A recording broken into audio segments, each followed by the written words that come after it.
Hi guys, well here we go. Remember that story from Saturday, the one where the Tory government was considering pushing for a Swiss-style agreement with the EU in order to reduce trade friction?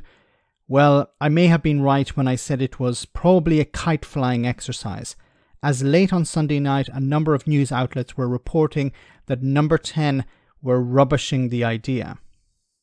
It was never really going to work. In order to end trade friction, the UK needs to be in the single market.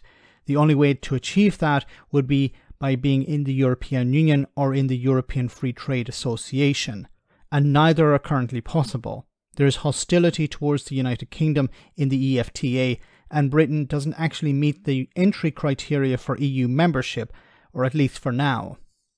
Now that doesn't mean that pressure from business has eased. On the contrary, the CBI Director General, Tony Darker, is taking part in a conference on Monday with the Prime Minister Rishi Sunak.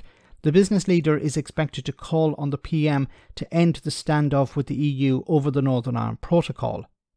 Darker is also pushing the government to roll back some of the post-Brexit visa requirements, which have hamstrung business the length and breadth of the UK. The CBI is also concerned about Brexit dogma, which is holding up progress that could be made under the TCA, the UK-EU Trade and Cooperation Agreement signed back in 2020. But back to the alleged Swiss deal. Downing Street on Sunday said that it would not be willing to make the kind of compromises in order to get something similar to the Central European country. This would have required Britain to pay for access to the single market and for alignment with EU laws.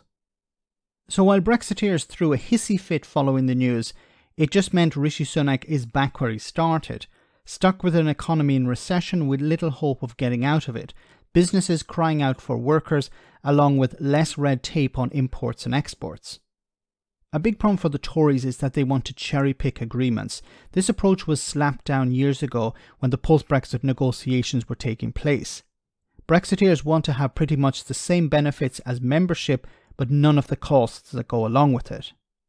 They also believe that the EU will make compromises for a third country like Britain due to its size. They don't seem to understand how Brussels operates. A Downing Street spokesperson told the Financial Times that Brexit meant that Britain would never again have to accept a relationship with Europe that would result in a return to freedom of movement, payments to the EU, or the removal of a chance to sign trade deals around the world. It seems the crazy people are still in the driving seat. Let me know in the comment section, guys, what you think about all of this. As always, your comments are greatly appreciated. Thanks a lot.